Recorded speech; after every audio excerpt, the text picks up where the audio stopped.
Hello student, physics bye Kapil sir YouTube channel में आप लोगों का स्वागत है। स्टूडेंट, यह है हमारी series UP board 12th class के लिए चली हुई है। ठीक है स्टूडेंट, जिसमें हमारा आज का टॉपिक होगा एनर्जी डेंसिटी ऑफ कैपेसिटर, संधारित्र का ऊर्जा घनत्व। ठीक है, आज का हमारा टॉपिक है संधारित्र का ऊर्जा घनत्व।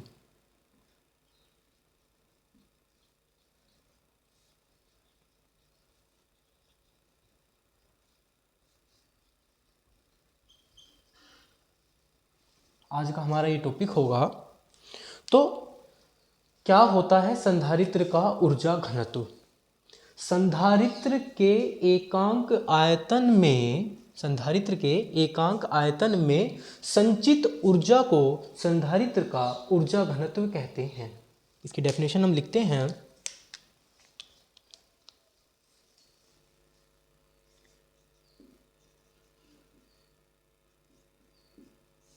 संधारित्र के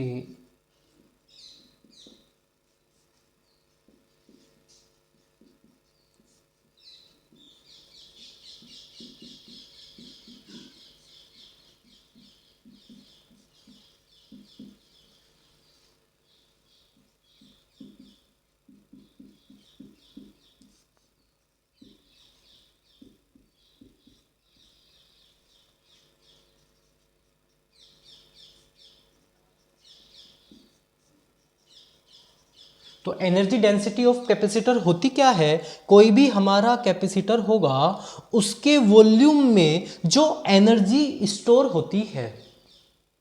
ठीक है, तो storage of a energy is called a energy density of a capacitor. ठीक है, संधारित्र के एकांक आयतन में संचित ऊर्जा को संधारित्र का ऊर्जा घनत्व कहते हैं।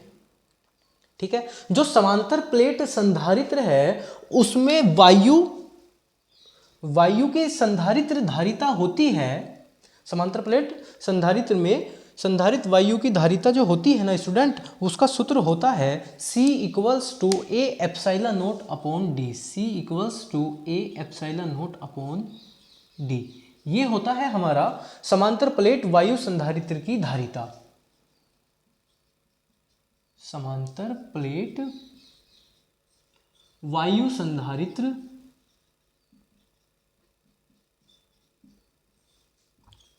की धारिता, ये सूत्र। ठीक है, इसको मान लेते हैं हम इक्वेशन नंबर 1। और कल मैंने आप लोगों को एक प्रूफ करवाया था, यदि प्लेट के बीच का विभवांतर v हो तो उसकी संचित ऊर्जा का जो हमने सूत्र किया था वो किया था U equals to half QV half CV square. Half C Q equals to half CV square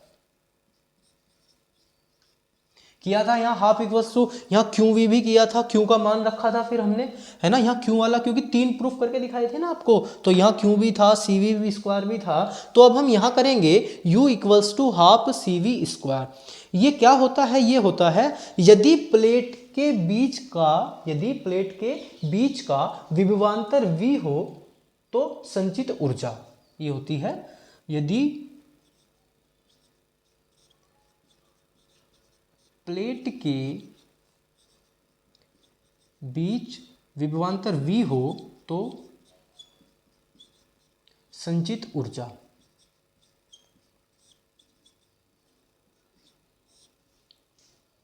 ठीक है जी, तो इसको माना था हमने इक्वेशन नंबर 1, इसको मानेंगे हम इक्वेशन नंबर 2। ठीक है, यहां a क्या होता है? यहां a होता है प्लेट का क्षेत्रफल। क्या होता है? a प्लेट का क्षेत्रफल। और d क्या होता है? प्लेट के बीच की दूरी। a होती है प्लेटों का क्षेत्रफल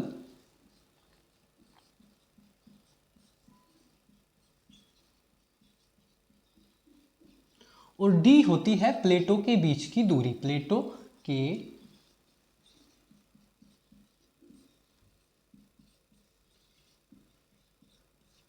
ए क्षेत्रफल, डी प्लेटों के बीच की दूरी। और एप्सिलॉन नोट होता है निर्वात की वैद्युतशीलता। एप्सिलॉन नोट होता है निर्वात की वैद्युतशीलता।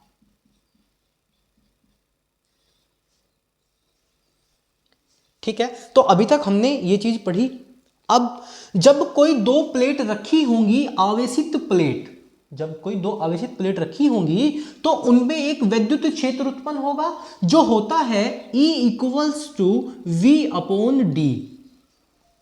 E होता है विद्युत क्षेत्र, V होता है विभव, D होती है उनके बीच की दूरी। और यहां से अगर हम V का मान निकालें तो V बराबर हो जाता है ED। बिल्कुल सही बात, यहां तक किसी को कोई दिक्कत? अब हम क्या करते हैं, एक तो बेटा समीकरण 1 से C का मान, ठीक है ना, समीकरण 1 से C का मान समीकरण 2 में, और V का मान भी समीकरण 2 में। इसको समीकरण अगर 3 मान लें तो यहां लिखेंगे समीकरण 1 से C का मान व समीकरण 3 से V का मान। कहां रखने पर? समीकरण 2 में रखने पर। समीकरण 2 में रखने पर तो जो आपको समीकरण 2 दिखाई देगी वो कुछ इस तरीके से दिखाई देगी, U equals to half, C का मान क्या था? A epsilon naught upon D, A epsilon naught upon D. ये तो हो गया C का मान। V का मान क्या था? E D का होल स्क्वायर। ठीक है, यहां तक किसी को कोई दिक्कत? भाई हमें समीकरण मिल गई U equals to epsilon naught A into D. अब एक बात बताइए, इसको मैं ऐसे लिख सकता हूं U equals to 1/2 E epsilon naught A D, E epsilon naught A D, लेकिन E का क्या होगा? Square, E square epsilon naught A D. देखो यहां D का स्क्वायर, नीचे D, एक D कैंसिल आउट हुआ, E स्क्वायर बचा, E square epsilon naught A D. यहां तक किसी बच्चे को कोई दिक्कत? अब प्रति एकांक आयतन में ऊर्जा घनत्व, प्रति एकांक आयतन में जो ऊर्जा घनत्व होता है वो होता है U इक्वल्स टू मतलब capital U upon A D. प्रति एकांक आयतन में ऊर्जा घनत्व, तो इसको मानेंगे हम इक्वेशन नंबर 4। अब हम क्या करेंगे, इस U का मान इक्वेशन नंबर 4 में रखने पर, U का मान समीकरण 4 में, समीकरण 4 में जब हम U का मान रखेंगे तो क्या होगा? 1/2 E square epsilon naught A D, नीचे ए डी है, ए डी से ए डी कैंसिल आउट हो जाएगा, बचेगा क्या? U equals to small u equals to बचेगा ना, U equals to 1/2 E square epsilon naught, यही तो बच के आएगा 1/2 E स्क्वायर एप्सिलॉन नोट। और यही हमें प्रूफ करना था joule per metre cube, joule per metre cube इसका ये मात्रक होगा। और यहां हम इसे ऐसे भी लिख सकते हैं स्टूडेंट, U इक्वल्स टू, यहां लिख देता हूं इधर, U equals to 1/2 E square epsilon naught K, जहां के क्या होगी? निर्वात की वैद्युतशीलता। ठीक है, तो अगर आपके पेपर में क्वेश्चन आ जाए कि संधारित्र की ऊर्जा घनत्व के लिए व्यंजक प्राप्त कीजिए, तो आपको ये करना है, और इसका मात्रक है joule metre cube, joule per metre cube. हमें सबसे पहले लिखना है कि संधारित्र का ऊर्जा घनत्व होता क्या है। जो होता है संधारित्र के एकांक आयतन में संचित जो ऊर्जा होती है उसे कहते हैं हम एनर्जी डेंसिटी ऑफ कैपेसिटर। और सबसे पहले फिर हमें उसके बाद लिखना है कि समांतर प्लेट संधारित्र जब हमने पढ़ा था उसकी वायु धारिता होती है ये, और संचित ऊर्जा का सूत्र लिखना है। और जब दो प्लेट हैं, दोनों आवेशित हैं, उनके बीच में एक विद्युत क्षेत्र उत्पन्न होगा जो होगा E बराबर V अपॉन डी, V होगा विभव, D होगी प्लेटों के बीच की दूरी। यहाँ से V का मान समीकरण 2 में रखेंगे और C का मान समीकरण 2 में रखेंगे और सोल्व कर देंगे। ठीक है, अब इससे आगे क्वेश्चन पढ़ेंगे हम, किसी विलगित गोलीय चालक के लिए आवेश का सूत्र जो होगा उसका हम निगमन करेंगे। कि कोई गोलीय चालक है आर त्रिज्या का गोलीय चालक है जिसके चारों ओर एक समान आवेश क्यों फैला हुआ है, उसके लिए हम व्यंजक प्राप्त करेंगे। ठीक है, अगला क्वेश्चन होगा हमारा। तो हमारा ये अगला क्वेश्चन है, गोलीय चालक की धारिता के लिए सूत्र प्राप्त कीजिए। ठीक है, तो हमें इसमें करना क्या है, एक गोलीय चालक लेना है और उसकी धारिता का हमें सूत्र ज्ञात करना है। तो हम एक गोलीय चालक ले लेते हैं।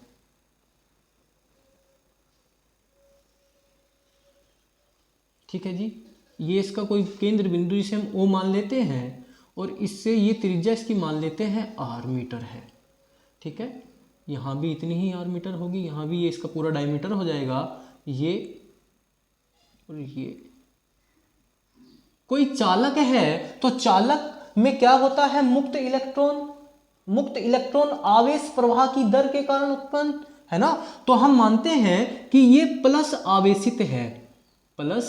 आवेशित है ये गोलीय चालक और ये त्रिज्या R मीटर की है, प्लस आवेशित है। तो क्यों मान लेते हैं कि इसको हमने आवेश दे रखा है प्लस क्यू।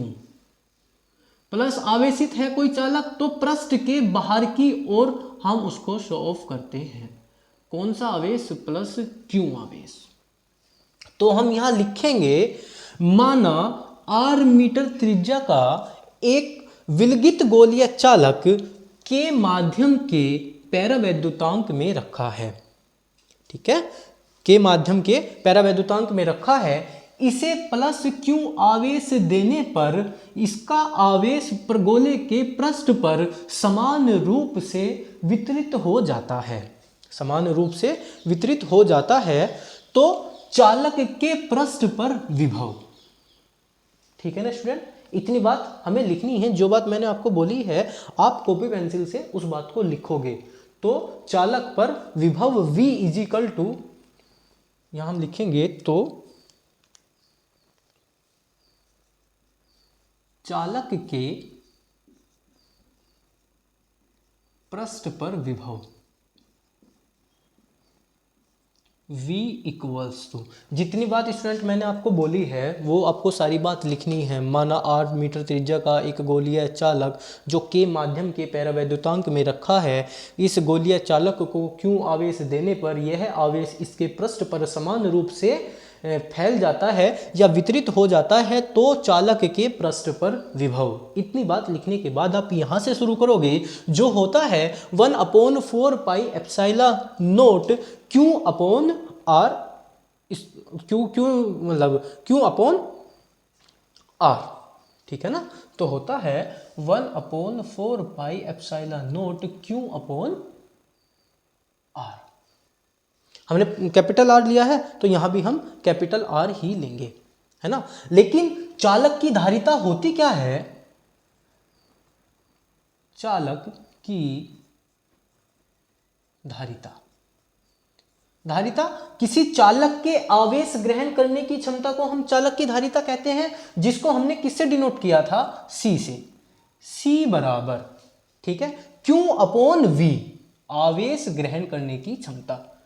C बराबर Q अपॉन V, तो इसको मानेंगे हम समीकरण नंबर 1 और इसको मानेंगे स्टूडेंट समीकरण नंबर 2। तो समीकरण 1 से V का मान समीकरण 2 में रखने पर, ठीक है, तो ये हो जाएगा C equals to Q upon 1/4 pi epsilon naught Q upon R। ठीक है, तो हमें मिलेगा क्या, C इक्वल्स टू, ये हमें मिलेगा C equals to 4 pi epsilon naught R, C equals to 4 pi epsilon naught R, ये हमें मिलेगा। और या हम इसे लिख सकते हैं C equals to R upon लिख सकते हैं भाई, C equals to R upon, हमें भी इसे यही रहने देंगे, है ना, C equals to 4 pi epsilon naught R। और अगर हम कोई निर्वात या पैरावैद्युतांक माध्यम मानेंगे तो हम उसमें क्या लिख देंगे, यहाँ K, और K का मान क्या लिख देंगे, तो इसे लिख देंगे C equals to 4 pi epsilon naught K R, है ना, जहां K इक्वल्स टू क्या होगा, 1। ठीक है, तो C इक्वल्स टू 4/ε0 के आर, और इसका मात्रक होता है फेरड, इसका मात्रक होता है फेरड। और या इसे ऐसे भी लिख लो, C equals to R upon 4/ε0 का मान 9 गुणा 10 की पावर 9, 9 गुणा 10 की पावर 9 फेरड, 9 गुणा 10 की पावर 9 फेरड। आप इसे कैसे भी लिख सकते हैं, ठीक है। तो ये है आपकी गोलीय चालक की धारिता के लिए सूत्र, ठीक है। आपको इस तरीके से करना है, जो भी लैंग्वेज मैंने आप लोगों को बोली है पहले वो आपको लैंग्वेज लिखनी है और फिर यहाँ से शुरू करना है आपको स्टूडेंट, ठीक है ना। इसमें हमारा अगला क्वेश्चन है, किसी बिंदु आवेश के कारण वैद्युत विभव के लिए व्यंजक प्राप्त कीजिए।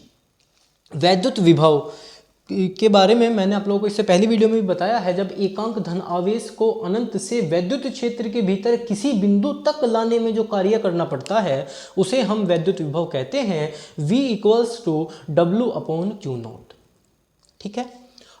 ये प्रूफ हम चैप्टर नंबर 1 में भी हमने किया था। वहां किया था हमने किसी बिंदु आवेश के कारण किसी बिंदु पर वैद्युत क्षेत्र की तीव्रता के लिए सूत्र प्राप्त कीजिए, ठीक है, जहां हमने उसकी अक्षीय स्थिति और निरक्षीय स्थिति फिर बाद में पढ़ी थी, ठीक है। और यहां हमें करना है किसी बिंदु आवेश के कारण वैद्युत विभव। तो सबसे पहले हम बनाते हैं डायग्राम।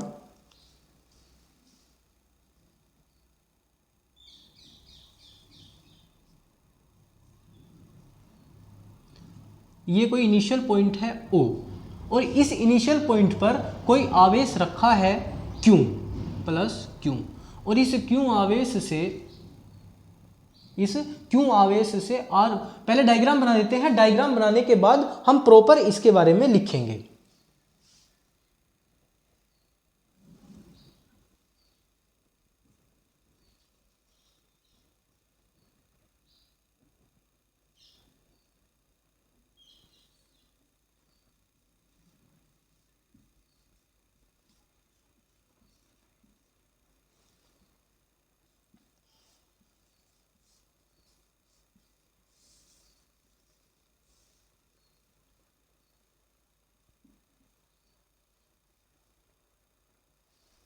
ठीक है स्टूडेंट, अब हम इसके बारे में लिखेंगे जो भी हमें लिखना है। सबसे पहले आप लिखोगे, माना एक प्लस Q आवेश K पैरावैद्युतांक वाले माध्यम में रखा है। किसमें? K पैरावैद्युतांक वाले माध्यम में रखा है। K का मान हम 1 ले लेते हैं बाद में, ठीक है। माना एक प्लस Q आवेश K पैरावैद्युतांक वाले माध्यम में बिंदु O पर रखा है। बिंदु O से R मीटर की दूरी पर बिंदु A है जहां हमें वैद्युत विभव ज्ञात करना है, ठीक है। और बिंदु A से X मीटर की दूरी पर बिंदु P पर धन परीक्षण आवेश Q0 रखा है, जिसको बिंदु B से बिंदु C तक लाने में dx कार्य करना पड़ता है, या इनके बीच की दूरी कितनी है? dx है। और कार्य जब हमें करना पड़ेगा वो नेगेटिव होगा, क्योंकि हम वैद्युत क्षेत्र जो है उसके विपरीत हम कार्य कर रहे हैं, तो हमारा कार्य कैसा होगा? नेगेटिव। और लगने वाले बल की दिशा बाहर की ओर होगी। क्यों? क्योंकि आवेश है हमारा प्लस Q0, ठीक है। इतना डायग्राम आपको समझ में आया? एक बार आप और सुन लीजिए, आपको लिखना क्या है, ठीक है ना। सबसे पहले हम लिखेंगे, माना प्लस Q आवेश के पैरावैद्युतांक वाले माध्यम में स्थित है, ठीक है। और प्लस Q आवेश द्वारा उत्पन्न वैद्युत क्षेत्र के कारण R मीटर की दूरी पर क्या है? बिंदु A है, जहां हमें वैद्युत विभव का निर्धारण करना है, ठीक है। प्लस Q आवेश से X मीटर की दूरी पर स्थित बिंदु B है, जिस पर प्लस Q धन परीक्षण आवेश स्थित है। प्लस Q आवेश के कारण जो आरोपित बल है वो F है, ठीक है। ये आप लोगों को लिखना है, ठीक है ना स्टूडेंट। अब हम लिखेंगे इसके लिए प्लस Q आवेश के कारण जो बल है वो F। अब हम करते हैं इसका प्रूफ।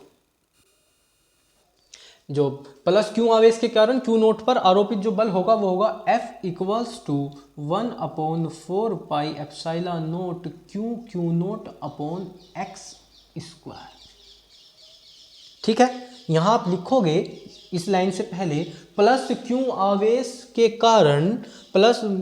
कारण क्यू नोट पर आरोपित बल F इक्वल्स टू, ठीक है, और इसको मानोगे आप समीकरण नंबर 1।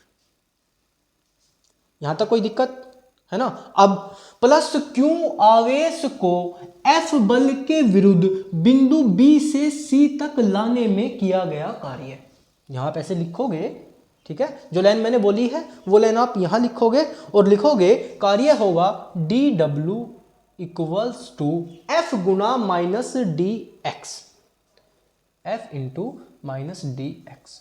ये माइनस क्यों आया है? क्योंकि हमने जो कार्य किया है वो वैद्युत क्षेत्र की दिशा के विपरीत, लगने वाले बल की दिशा के विपरीत हमने कार्य किया है। तो इसे मान लेंगे हम समीकरण नंबर 2। समीकरण 1 से F का मान इसमें रख देंगे, क्या होगा 1/4 pi epsilon note Q naught upon x square और dx, और यहाँ आ जाएगा आपका माइनस का साइन, ठीक है। यहाँ तक कोई दिक्कत है ना। अब हम करेंगे प्लस क्यू आवेश को अनंत से बिंदु A तक लाने में किया गया कार्य।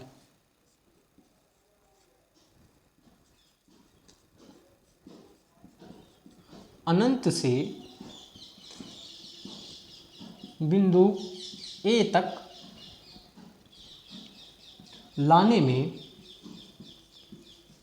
किया गया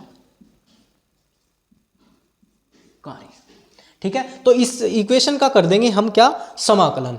तो हमारा क्या होगा W equals to constant value क्या है इसमें, क्यू नोट 4/ε0 के। भाई अगर हम इसमें के मान भी लेते हैं, के परावैद्युतांक वाले माध्यम में रखा है तो यहाँ के मान लो, ठीक है। तो 1/4 पाई ε0 क्यू नोट, ठीक है। ये आपका आ जाएगा बाहर, यहां अंदर क्या बचेगा dx, ठीक है, अंदर क्या बचेगा आपका dx। अब देखो समाकलन होगा dx का आपका समाकलन, सॉरी स्टूडेंट, सॉरी, आपने देखो ये हमने यहाँ गलत लिख दिया है। यहाँ आएगा क्या k और एक्स स्क्वायर का समाकलन होगा ना। और कहाँ से, अनंत से बिंदु कहाँ तक लाए थे, a तक, दूरी थी r, तो इन्फिनिटी से r तक। अब हम इसका समाकलन करेंगे तो देखो x का क्या होता है, x की पावर -2 + 1 -n+1 होती है और -2 + 1, ठीक है। यही होगा ना, x की पावर -2 + 1 और अपॉन -2 + 1। तो इसका समाकलन करने के बाद जो हमारी लाइन आएगी वो आएगी W इजिकल to minus Q naught upon 4 pi ε0 K, ठीक है। हम यहाँ रखेंगे x की पावर -2 + 1, क्या बचेगी -1, और यहाँ नीचे बचेगी -1, यही बचेगी ना। और हमें जो इनकी वैल्यू रखनी है वो इन्फिनिटी से r रखनी है, ठीक है। तो हम इसमें जो वैल्यू रखेंगे वो बच जाएगा -1/x इन्फिनिटी टू r। भाई ये लाइन सोल्व होने के बाद यही तो आएगा, -1/x इन्फिनिटी टू r, ठीक है। यहां तक कोई दिक्कत। अब हम इसमें अंदर इसके मान रख देंगे तो हमारा क्या बचेगा, क्यू नोट अपॉन 4 पाई ε0 के मान रख दो जी, -1/r -1/∞, भाई यही तो बचेगा, -1/r -1/∞। -1/∞ की वैल्यू कितनी होगी, इन्फिनिटी की वैल्यू 0, अंदर क्या बचेगा -1/r, और बाहर भी माइनस है तो माइनस माइनस कैसे हो जाएंगे, प्लस। तो क्या बचेगा W equals to Q naught 4 pi ε0 K, और ये बाहर ये माइनस और ये माइनस अंदर हो जाएंगे प्लस। तो क्या बचना है W इक्वल्स टू 1/4 पाई, तो यहाँ अंदर बचेगा 1/r, ठीक है। तो हम इसे कैसे लिख सकते हैं, W इक्वल्स टू 1/4 पाई ε0 के क्यू नोट अपॉन r। भाई ये लिख सकते हैं हम, इसे सोल्व करने के बाद यही तो आएगा। अब प्लस क्यू आवेश के कारण बिंदु A पर विभव, प्लस Q आवेश के कारण बिंदु A पर विभव, ये हमारा मान कहाँ का आया है, W का। और विभव क्या होता है, एकांक धनावेश को अनंत से वैद्युत क्षेत्र के भीतर किसी बिंदु तक लाने में किया गया कार्य है। लेकिन बिंदु ए पर जो विभव है वो V इक्वल्स टू W/Q0 ये होता है ना। तो इसको मानेंगे हम समीकरण नंबर 3 और इसको मानेंगे हम समीकरण नंबर 4। तो समीकरण नंबर 3 से W का मान समीकरण नंबर 4 में रखने पर, तो अब हम रखेंगे इसका मान समीकरण नंबर 4 में।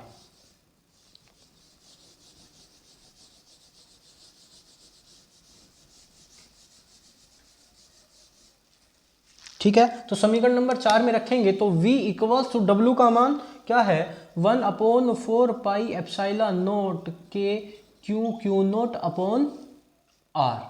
ठीक है, और इसका मान अपॉन Q0 से Q0 कैंसिल होगा तो V equals to 1/4 pi epsilon naught K Q/R। ठीक है, और जहां K बराबर क्या होगा, वैद्युतशीलता है तो K बराबर 1, तो V equals to 1/4 pi epsilon naught Q/R। तो जब कोई प्लस Q आवेश बिंदु O पर रखा जाता है तो उससे R मीटर की दूरी पर स्थित बिंदु A पर वैद्युत विभव आपका क्या होगा, V equals to 1/4 pi epsilon naught Q/R। ठीक है ना। और अगर आपको इसमें कुछ भी दिक्कत है, आपको नहीं समझ में आया या किसी पॉइंट में कोई दिक्कत है तो आप लोग कमेंट कर सकते हैं, है ना। कमेंट करके मुझे बताया करें कि वीडियो कैसी बनी है, आप लोगों को वीडियो कैसी लगी। और कभी कोई पॉइंट, देखो स्टूडेंट, कोई चीज़ गलत भूल जाती है ना, मुंह से कोई बात गलत निकल गई, कोई पॉइंट मैंने लिख सही दिया या गलत, मतलब लिख सही दिया बोल गलत दिया, या बहुत से टाइम ऐसा होता है कि मतलब लिखा गलत है लेकिन बोल सही दिया गया है, तो आप लोग कमेंट करके मुझे बता दिया करें। ठीक है, अब करेंगे हम इसमें अपना नेक्स्ट टॉपिक एनर्जी के लिए। ठीक है, अगला हमारा क्वेश्चन है, दो आवेशित चालकों को तार द्वारा जोड़ने पर ऊर्जा हानि के सूत्र का निगमन कीजिए। ठीक है, तो हम सबसे पहले इसमें दो आवेशित चालक लेते हैं। एक चालक ये है, एक चालक ये है, दोनों आवेशित हैं। इसको नाम दे दिया हमने A, इसको नाम दे दिया हमने B। इन दोनों को हमने एक तार द्वारा जोड़ दिया, पतले तार द्वारा।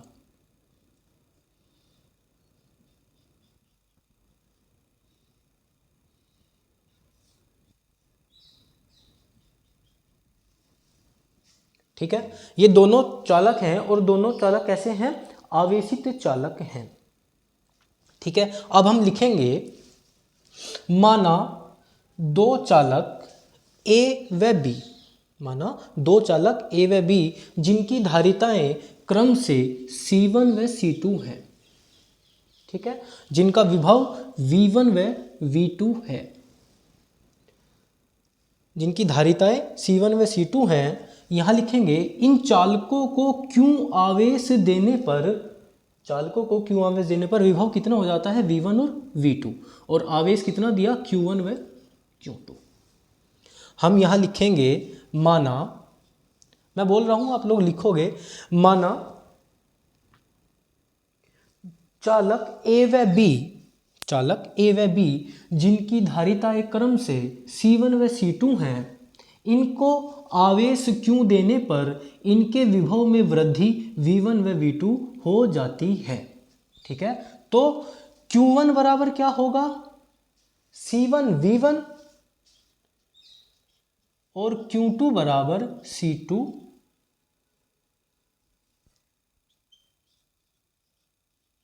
ये धारिता के सूत्र से। ठीक है, और इसके बाद लिखेंगे, यदि दोनों चालकों को एक पतले तार द्वारा जोड़ दिया जाए तो विभव ऊंचे, तो आवेश ऊंचे विभव से या ऊंचे चालक से नीचे चालक की ओर बहने लगता है, और कब तक, जब तक दोनों का आवेश समान ना हो जाए। ठीक है, ये चीज हम लिखेंगे, यदि दोनों चालकों को एक पतले तार द्वारा जोड़ दिया जाए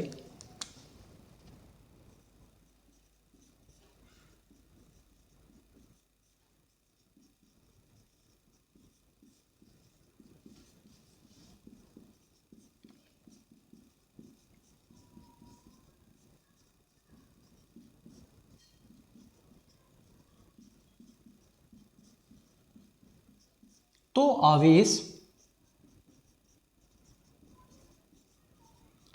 आवेश ऊंचे विभव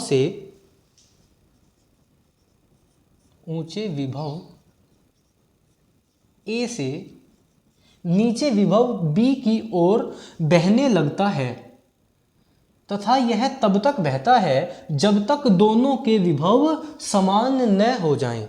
ठीक है, समान न हो जाएं। ये आप लिखोगे या लिखेंगे कि दो चालकों को एक दूसरे से पतले तार द्वारा जोड़ने पर ऊर्जा का मतलब पतले तार द्वारा जोड़ने पर आवेश का पुनः वितरण होता है। आवेश का पुनः वितरण होता है।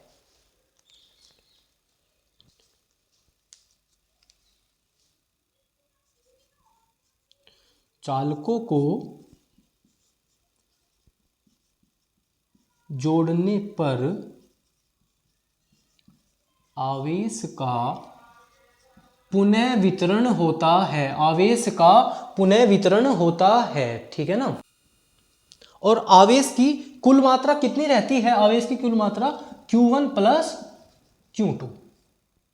आवेश की कुल मात्रा कितनी होती है? कुल मात्रा कितनी? Q1 plus Q2। दोनों चालक एक दूसरे से पर्याप्त दूरी पर रखे हैं भाई।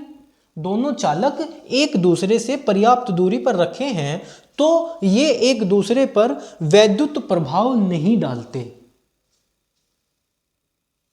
दोनों चालक एक दूसरे से, यह बात आप लिखोगे, दोनों चालक एक दूसरे से पर्याप्त दूरी पर रखे हैं, ये चालक एक दूसरे पर वैद्युत प्रभाव नहीं डालते। वैद्युत प्रभाव नहीं डालते। और पतले द्वारा जोड़े गए पतले तार की धारिता कैसी होती है? नगण्य रहती है। और इनकी संयुक्त धारिता कितनी होती है? C1 plus C2। ये चीज आपको लिखनी है। ठीक है, क्योंकि अगर मैं यहाँ पूरी चीज लिखूंगा कि दोनों आवेशित चालक को एक दूसरे पर जोड़ने पर आवेश का पुनः वितरण ऊंचे विभव से नीचे विभव की ओर होता है और यह प्रक्रिया तब तक चलती है जब तक दोनों पर विभव समान न हो जाएं और दोनों चालक एक दूसरे से पर्याप्त दूरी पर रखे हैं, इसी कारण ये चालक एक दूसरे पर वैद्युत प्रभाव नहीं डालते और इनकी संयुक्त धारिताएं क्रम से C1 प्लस C2 होती है। ये बात इतनी मैंने बोल दी है, लेकिन लिखूंगा ना तो ज़्यादा टाइम लग जाएगा उस चीज़ में, तो आप ये चीज़ लिखेंगे। अब हम संयुक्त धारिता C1 प्लस C2 होती है यदि चालकों का उभयनिष्ठ विभव क्या हो? V। यदि चालकों का उभयनिष्ठ विभव V हो। ठीक है, यदि चालकों का उभयनिष्ठ विभव कितना हो? V। तो विभव V बराबर होता है कुल आवेश की मात्रा बटे कुल धारिता। तो कुल आवेश कितना है? Q1 प्लस Q2 और कुल धारिता कितनी है? Q1 प्लस Q2 और कुल धारिता C1 प्लस C2। यहां तक कोई दिक्कत? और अब एक बात बताओ, Q1 plus Q2 C1 plus C2, Q1 का मान क्या है हमारा? C1 V1 प्लस Q2 का C2 V2 upon C1 plus C2। इसे मानेंगे हम समीकरण नंबर 1। यहां तक कोई दिक्कत? इसे मान लेंगे हम समीकरण नंबर 1 अपनी। अब चालकों को जोड़ने से पहले चालकों की कुछ ना कुछ स्थितिज ऊर्जा रही होगी, तो हम लिखेंगे पहले चालक की स्थितिज ऊर्जा, पहले चालक की स्थितिज ऊर्जा ये पहले चालक की बराबर होगी हाफ C V1 स्क्वायर। भाई यही तो हमने सूत्र किया था, हाफ C V1 स्क्वायर, और इसकी धारिता कितनी है? C1। तो पहले चालक की होगी हाफ C1 V1 स्क्वायर और दूसरे चालक की क्या होगी? Half C2 V2 square. यहां तक किसी को कोई दिक्कत? अब यहां हम लिखेंगे अगली लाइन में, जोड़ने से पहले, चालकों को जोड़ने से पहले कुल स्थितिज ऊर्जा क्या थी? U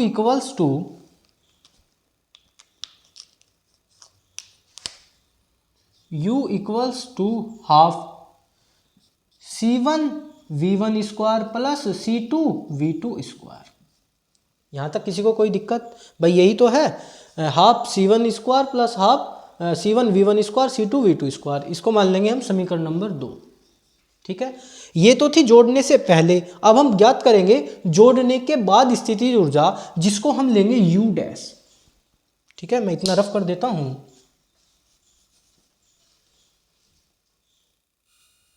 तो जोड़ने से पहले हमारी स्थितिज ऊर्जा क्या आई है, U equals to half C1V1 plus C1V1 square plus C2V2 square, ये हमारी आई है जोड़ने से पहले, और इसको हमने माना था समीकरण नंबर 2। अब हम करेंगे जोड़ने के बाद स्थितिज ऊर्जा, जिसको हम लेंगे U डैश। ठीक है, 1/2। अब जोड़ने से पहले इनकी धारिताएं क्या थी, C1 और C2, लेकिन जोड़ने के बाद संयुक्त धारिता क्या होगी, C1 प्लस C2, और स्थितिज ऊर्जा का सूत्र था U equals to half CV square. ठीक है, तो C की जगह हम क्या रखेंगे, C1 प्लस C2, तो ये हो जाएगा C1 प्लस C2। ठीक है, और V स्क्वायर ये मान रख दिया हमने। ठीक है, अब समीकरण नंबर 1 से हमारा V का मान था, V इक्वल्स टू आया था C1V1 plus C2V2 upon C1 plus C2। ये हमने समीकरण 1 मानी थी। अब समीकरण 1 से V का मान इस यहां रख देंगे हम, तो ये U डैश हो जाएगा आपका हाफ C1 प्लस C2 और C1V1 plus C2V2 upon C1 plus C2 का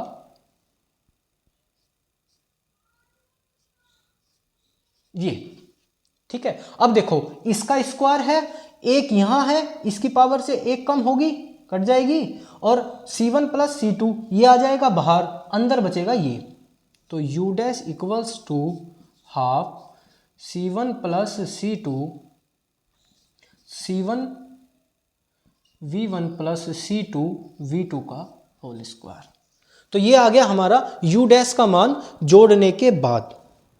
ठीक है, अब हम क्या करेंगे, इसको हम मान लेंगे समीकरण नंबर 3, इसको मानेंगे हम समीकरण नंबर 3, और समीकरण नंबर 3 से समीकरण नंबर, ठीक है स्टूडेंट, यहां इसमें प्लस आएगा, ये समीकरण नंबर 3 होगी हमारी। अब हम लिखेंगे समीकरण 3 से माइनस करना है समीकरण 2 को। ठीक है, तो हमें करना है U माइनस U डैश, हमें करना है U माइनस U डैश। अब जो हमारी U की वैल्यू है उसको हमें U डैश से माइनस करना है। तो U की वैल्यू क्या है हमारी, 1/2 C1V1 प्लस C2V2। C1 मतलब C1V1 का स्क्वायर, C2V2 का स्क्वायर। दूसरा मार्कर ले लेते हैं, यहाँ लिखते हैं हमें करना क्या है, U माइनस U डैश। ठीक है, माइनस, और ये समीकरण half C1 plus C2 C1V1 plus C2V2 upon C1 plus C2 का होल स्क्वायर। ठीक है स्टूडेंट, अब हम क्या करेंगे, देखो हाफ ये इसका स्क्वायर है, एक इससे कम होगा, इसके मतलब बाहर कॉमन होगा, तो ये हो जाएगा बाहर 1/2 C1 प्लस C2। ठीक है, और अंदर क्या बचेगा, C1V1 का स्क्वायर प्लस C2V2 का square minus C1V1 plus C2V2 का square upon C1 plus C2, यही बचेगा ना स्टूडेंट। ठीक है, अब देखो एलसीएम इसका क्या होगा, C1 प्लस C2, इस C1 प्लस C2 की मल्टीप्लाई इसमें होगी। ठीक है, अगली लाइन में जो हमारा होगा वो लिख देता हूं,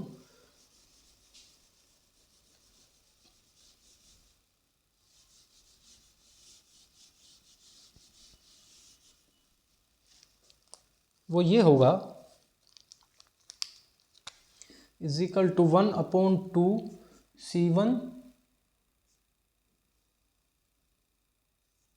C1 प्लस C2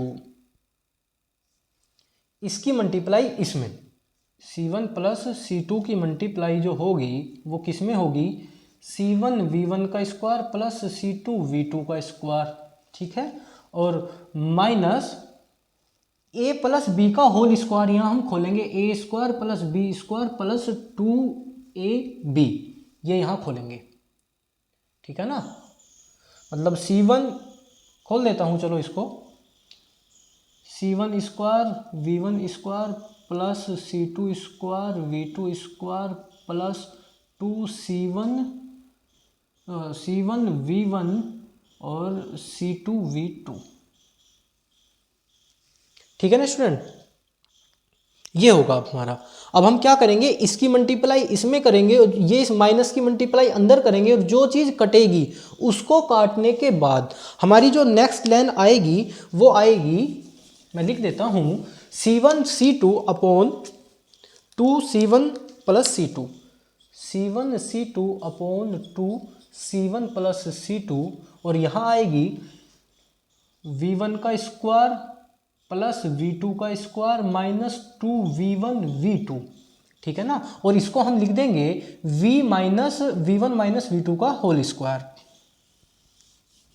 आपको स्टूडेंट बस इतनी सी कैलकुलेशन करनी है, इसकी इधर मल्टीप्लाई करके इस माइनस की अंदर मल्टीप्लाई करके जो चीज़ कटेगी, कटने के बाद हमारी ये लाइन आएगी C1 C2 upon 2C1 plus C2 V1 square plus V2 square minus 2V1 V2।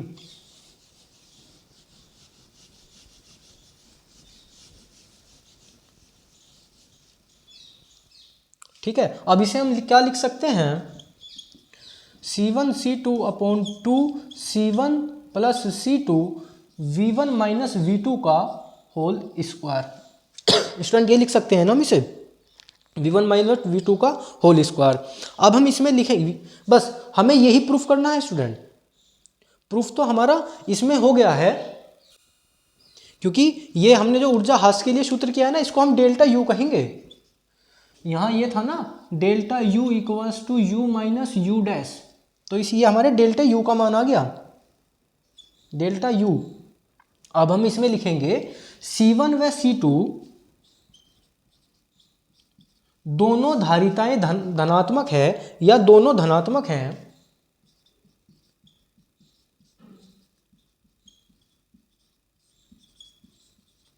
और V1 व V2 एक पूर्ण वर्ग होने के कारण दोनों धनात्मक हैं, V1 व V2 भी धनात्मक हैं, क्यों, पूर्ण वर्ग होने के कारण, पूर्ण वर्ग होने के कारण। इससे यह सिद्ध होता है कि आवेश के पुनः वितरण में ऊर्जा का ह्रास होता है, इससे यह सिद्ध होता है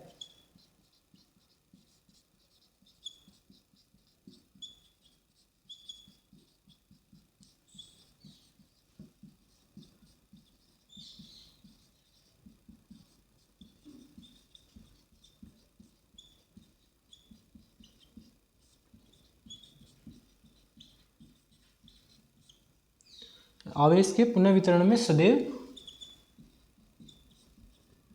ऊर्जा का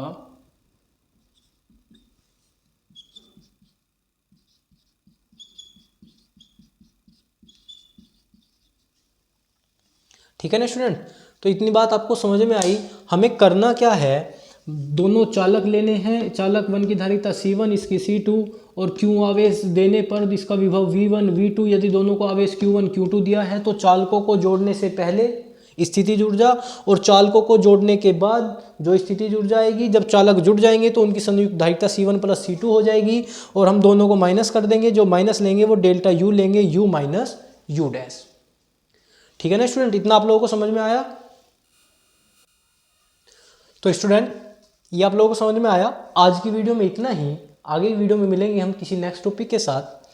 अगर आप लोगों को मेरा पढ़ाया हुआ समझ में आ रहा है, वीडियो आपको अच्छी लग रही है, तो स्टूडेंट वीडियो को लाइक करें तथा अपने दोस्तों तक शेयर करें, जिससे से ज़्यादा वीडियो शेयर हो सके और बच्चों को इसका ज़्यादा लाभ मिल सके।